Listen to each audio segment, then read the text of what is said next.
하나님의 구속의 역사를 담당했던 이스라엘과 유다가 멸망당했습니다.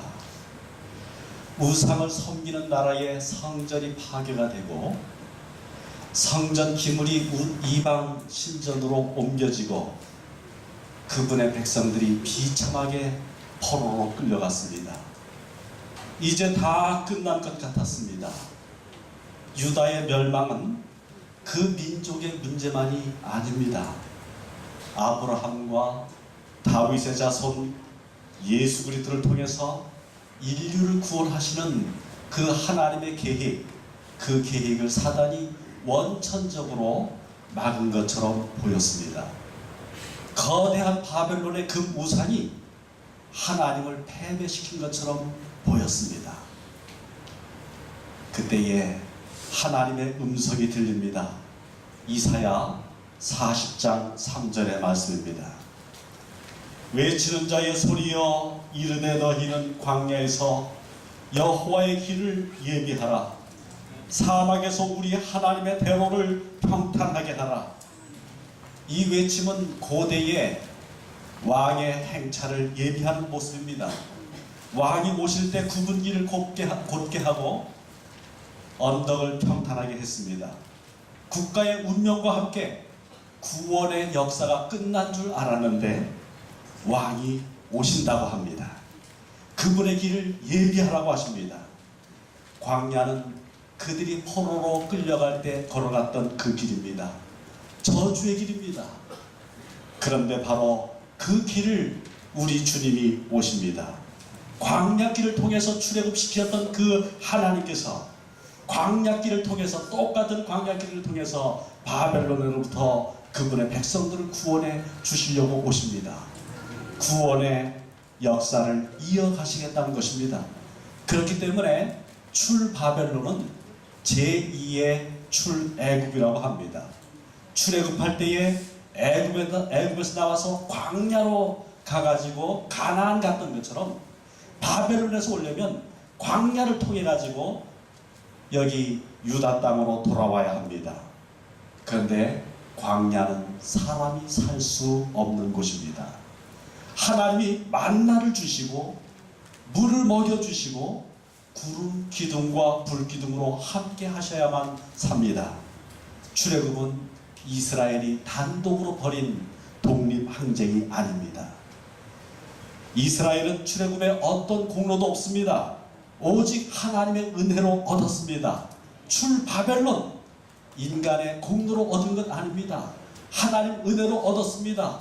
출세상 이 땅에서부터 하늘 가나안에 들어가는 것 우리의 공로가 아닙니다. 하나님의 은혜로 얻는 것입니다. 지금 이 출애굽, 출바벨론, 출세상 하는 이 일에 있어서 주도자는 하나님이십니다. 하나님이 계획하시고 하나님이 인도하시고 하나님이 이루어 주십니다. 여기 소리가 나오는데 이 소리는 그분의 오심을 예비하라는 소리입니다. 소리로 번역되어 있는 히브리어 원어는 콜이라는 말입니다. 영어에서도 콜 그러죠. 콜 하게 되면 부른다는 뜻 아닙니까? 근데 이사야 40장에는 콜이 딱 3번 등장합니다. 마치 남은 교회가 새 천세 기별을 전하는 것처럼 세계의 소리라고 하는 콜이 등장하고 있습니다.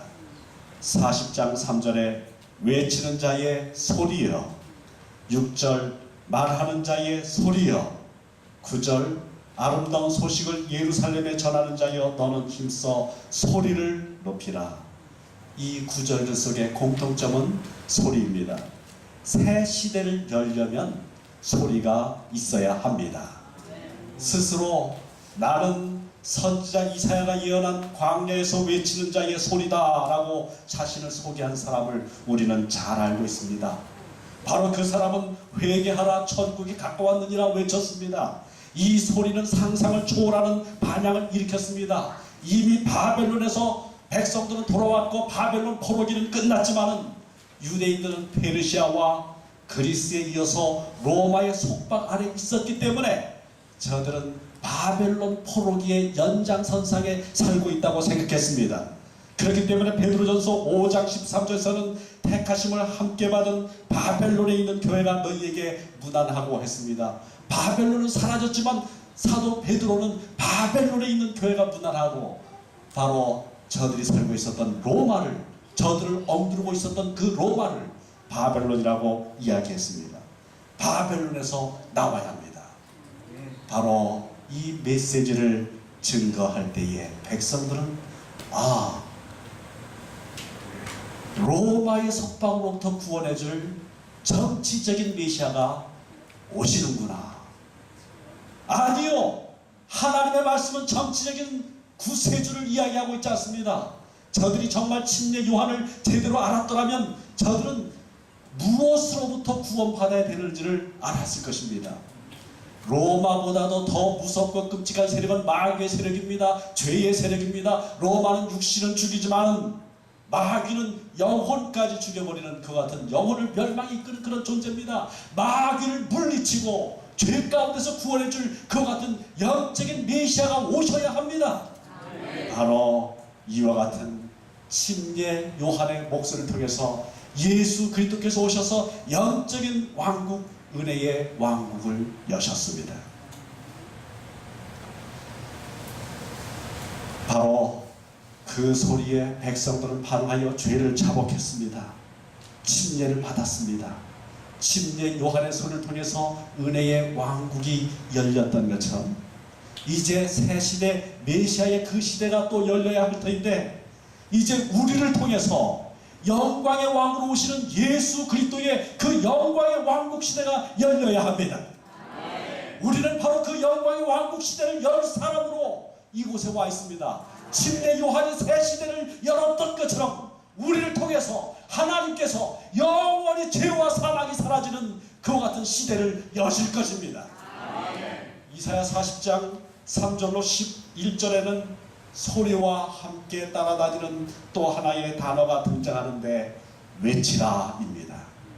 3절에 외치는 자, 6절에 외치라, 9절에 힘써 소리를 높이라 했습니다. 외치고 또 외치고 소리 높여 외쳐야 합니다. 이 세상에 이 구원의 복음을 듣는 사람이 한 사람도 없을 때까지 반복해서 크게 소리를 높여서 외쳐야 합니다. 그런데 9절에 원어 성경을 보게 되면 힘써 내 소리를 높이라 했습니다. 내 소리입니다. 내 소리는 다른 사람이 흉내낼 수 없는 소리입니다. 하나님께서 이 시대에 우리만이 증거할 수 있는 특별한 기도를 우리들에게 주셨습니다. 남은 교회는 이 기도를 일컬어서 세천사의 기도라고 합니다. 또는 영원한 복음이라고 말을 합니다. 이 복음은 땅에 파묻으라고 주신 것이 아닙니다. 외쳐야 합니다. 목이 터져라 외쳐야 합니다. 가라앉는 세월 후에 구조대원들이 도착해서 나오라라고 말 한마디만 했더라면 오늘 우리는 이렇게 가슴이 아프지 않을 것입니다. 지금 온 세상은 가라앉고 있는 세월호와 같습니다. 나오라고 외치는 우리가 있어야 영원토록 우리 하나님 아버지의 마음이 아프지 않을 것입니다. 영원토록 우리가 하늘에 간다고 해도 후회하지 않을 것입니다. 외치지 않는 것은 소리가 아닙니다. 침례 요한만이 예언된 소리가 아닙니다. 각 시대마다 주님은 외치는 소리들을 두셨습니다. 믿음의 조상들은 한결같이 모두가 외치는 소리였습니다. 조상의 터를 떠난 아브라함, 비가 온다고 외쳤던 노아, 세상의 정치적인 메시아를 기대하고 있는 세상을 향해서 천국을, 하나님 나라를 이야기했던 요한, 침례 요한, 이 모든 사람들은 시대의 이단아들이었습니다. 저들은 시대와 타협하지 않았습니다.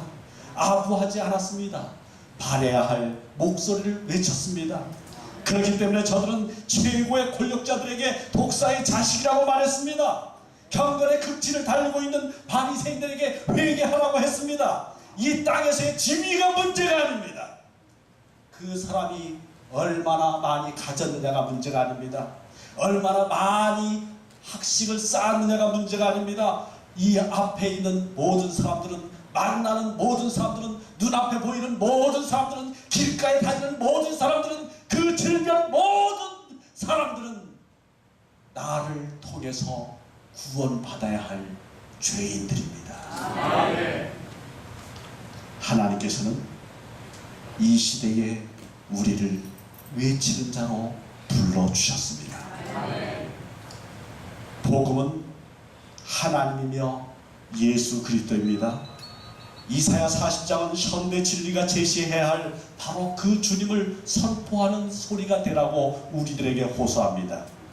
우리가 기별을 증거할 때에 복음서를 설교할 때만 예수가 부각되어서는 안 됩니다. 이 모든 성경이 곧 내게 대하여 증거하는 것이라, 성경 어디를 펴든지 우리들의 구주이신 예수 그리스도를 증거하시기 바랍니다. 짐승의 표를 이야기할 때에 우리를 하나님의 형상으로 회복시켜 주시는 창조주 구속주이신 그리스도가 강조되어야 합니다. 유황 불못을 이야기할 때에 우리 대신 저주를 받으사 십자가에서 둘째 사망까지 맛보심으로 우리에게 사망이 범접하지 못하도록 영생을 선물하신 생명의 주님이 증거되어야 합니다. 시대마다 강조되는 말씀은 다르지만 구원의 원리는 똑같습니다. 오직 예수입니다. 소리는 소기의 목적을 이룰 수 있는 방식으로 바래져야 합니다. 선자의 소리는 아주 쓴 소리입니다. 폐부를 찌르는 아픈 기별입니다. 사람들이 받아들이지 않는 그런 소식들입니다. 입맛에 맞지 않는 기별입니다. 무서운 기별입니다. 엄숙한 기별입니다. 근데 이 주님께서는, 우리 주님께서는 이 기별을 어떻게 증거해야 되는지 말씀 주셨습니다. 이사야 40장 1절에 너희는 위로하라, 내 백성을 위로하라. 2절에 너희는 예루살렘의 마음에 닿도록 말하며, 개역파는 정다이 예루살렘에 말하며 했습니다.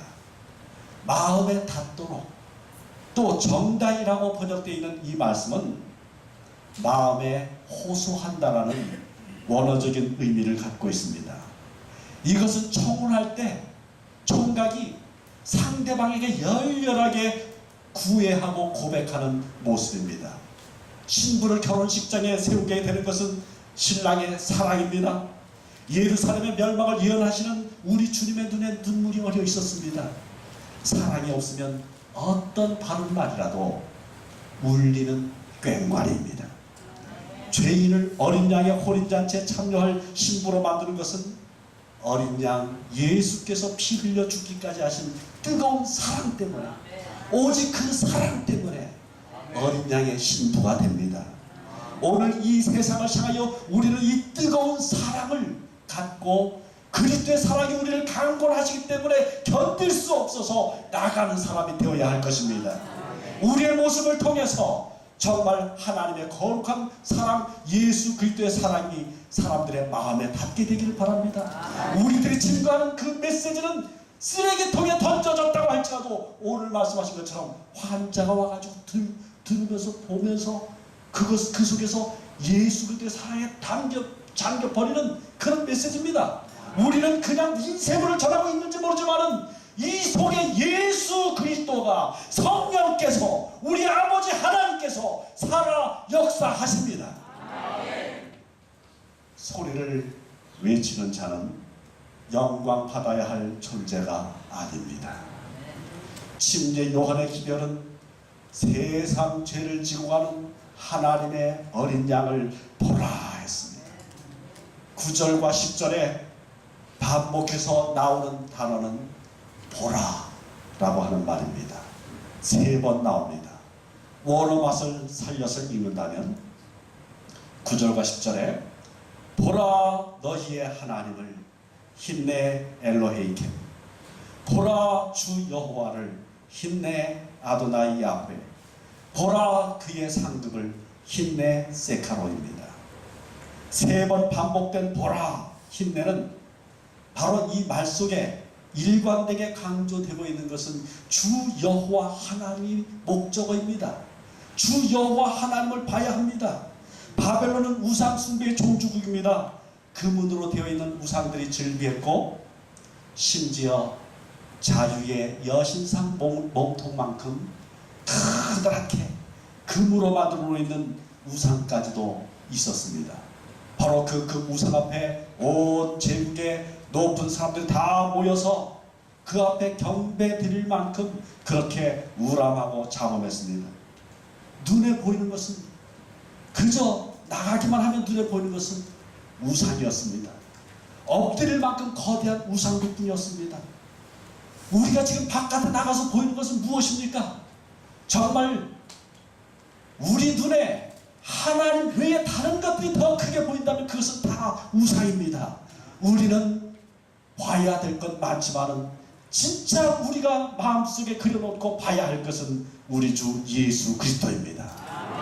광야에서 불뱀에게 물렸을 때 장대 위에 달려 계신 그 달려있는 구리뱀을 봐야만 살았습니다.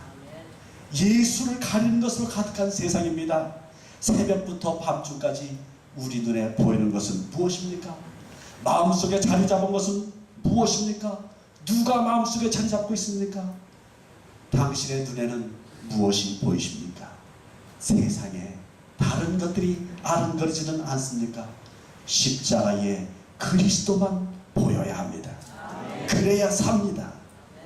외치는 자는 목소리로만 외치지 않습니다. 목소리만 외치는 것은 진짜 외침이 아닙니다. 삶 전체가 외침이 되어야 합니다. 양떼 털옷을 입고 메뚜기와 석청을 먹는 단순한 생활을 하는 침례 요한이 기별을 증거했을 때에 번들어하고 화려한 옷을 입었던 제사장들이 부끄러워졌습니다. 진짜 받아야 될 기별을 증거하는 사람의 그 사람다운 삶, 기별에 맞는 삶, 그것이 사람들을 이끌었습니다. 세상을 흔들고 새 시대를 열었습니다. 보헤미아의 한 전도자가 침묵을 강요당했을 때에 교황의 찬란한 행차와 겸비하게 나귀 새끼를 타고 가시는 예수 그리스도의 모습을 그려서 양 곁에 나란히 놓음으로 종교개혁의 정신이 불타오르도록 했습니다. 그렇게 개혁해서 나온 사람들이 바로 오늘날 우리들입니다. 그런데 오늘날 우리들의 모습은 어떻습니까? 저는 현재 교황은 어마어마한 사람이라고 생각합니다. 현재 교황은 우리나라에 올 때부터 비범하게 왔습니다. 소울차를 탔습니다. 낮아지고 작아지고 비천에 처하는 일이 얼마나 막강한 영적 도덕적 능력을 갖고 있는지 교황이 우리들에게 실증해 보여주었습니다. 정말 낮아지고 작아지고 비천해지고 다른 사람을 돌보고 관심 있게 하게 될 때에 어떤 일이 일어나는지, 그것이 정치적인 것이라고 한다면 우리는 정말 영적으로 그렇게 변해야 되지 않겠습니까?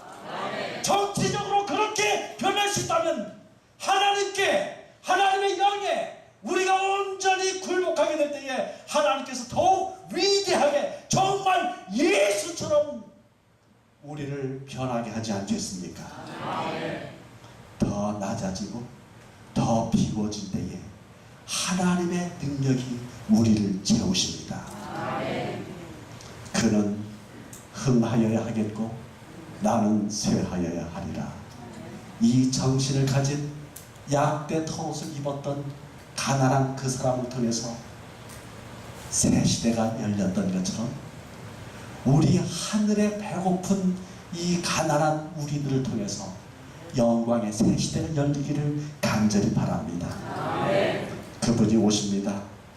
반 그리스도의 세력이 온 세상의 구주인 양 칭송을 받으면서 온 땅이 기여겨 따르는 그때에 불법의 비밀이 무르익은 죄악의 한밤중에 주님이 오십니다. 얼마나 더 예언적 징조가 이루어지기를 기다려야 할까요? 오늘 하나님께서는 정말 비상한 시기에 생각을 해보십시다. 교황이 온 것은 우리로 말하면 땅끝입니다.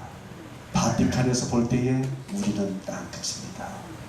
땅끝까지 이렇게 이상이 기여겨 따를 때에 땅끝까지 구원하시고자 하시는 우리 주 예수 그리스도의 귀한 새 천사가 되어서 온 나라와 족속과 방언과 백성에게 어떤 한 사람도 이 기도를 받지 못한 사람이 없도록 우리 하나님께서 여기에 있는 우리 모두를 이 시대에 당신의 겸비한 종으로 삼아주시기를 간절히 바라면서 말씀을 마치겠습니다.